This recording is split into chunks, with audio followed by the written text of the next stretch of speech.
অসমৰ নাগাৰা নাম পাঠিকা কৰিশ্মা নাথে বিষ্ণু ৰাভাৰ কালজয়ী গীতটো নাগাৰা নামত বিকৃত কৰাক লৈ বিতৰ্ক হৈ থকাৰ সময়তে এখন গাঁৱত নাগাৰা নাম পৰিৱেশন কৰি থকাৰ সময়ত দৰ্শকৰ লগত এক তৰ্ক বিতৰ্কৰ সৃষ্টি হয়। ভিডিঅ'টো চালে বুজিব পাৰিব। আমি ঘৰৰ কথা মতে নাম গাব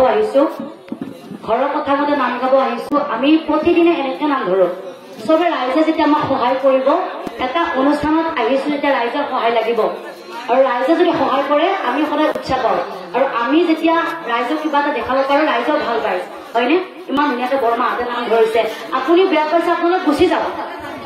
আৰু অহংকাৰী বুলি যে কলো, আপুনি যে গাত পাতি লৈছে, আপুনি নিজে অহংকাৰী কাৰণে গাত পাতি লৈছে। বাকী কেইজনে যে অহংকাৰী যে গাত পাতি নললে, আপুনি কিয় ললে?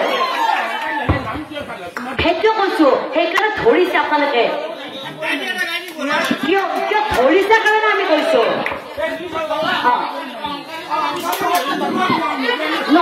নহলে ধৰিব নহয়, গুচি যাওঁ।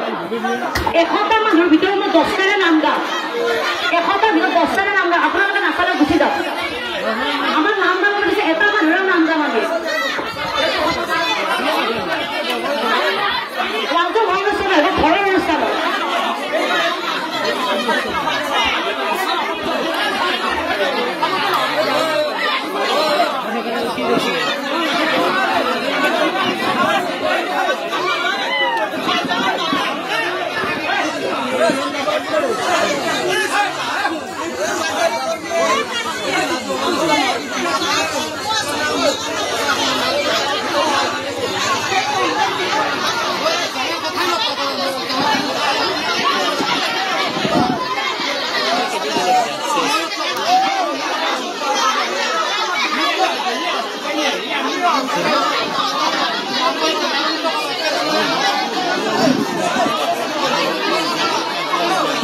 Vamos,